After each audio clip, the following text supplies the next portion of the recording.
Mataas, matibay at nagbibigay ng matatamis na bunga. Ito ang puno ng mangga. Isang puno na hindi lamang sagana sa bunga kundi may mahalagang papel din sa ating kultura at kalikasan, lalo na rito sa seminaryo. Ang puno ng mangga ay isa sa pinakapopular at minamahal na puno sa Pilipinas. Ito ay hindi naman nagbibigay ng lilim, kundi pati na rin ng masarap at masustansyang bunga na kinakain ng marami. Dito sa seminaryo, ito ay nagiging bahagi ng tahimik at payapang kapaligiran. Bukod sa masarap na bunga, ang puno ng mangga ay may iba pang gamit. Ang dahon nito ay ginagamit sa tradisyonal na medisina, ang kahoy nito ay matibay para sa muebles, at ang bunga nito ay mayaman sa bitamina.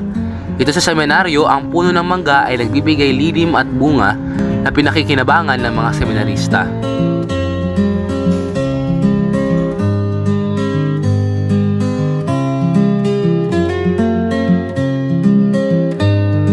Ang mangga ay unang natuklasan sa Timog Asya, lalo na sa India at Myanmar. Ngunit lumawak ang pagkatanim nito sa maraming bahagi ng mundo, kabilang ang Pilipinas. May iba't ibang uri ng mangga, ngunit ang kilala natin dito ay ang Carabao Mango, na itinuturing na isa sa pinakamatamis na mangga sa mundo. Ang puno ng mangga sa seminaryo ay hindi lamang isang puno, kundi isang biyaya ng kalikasan.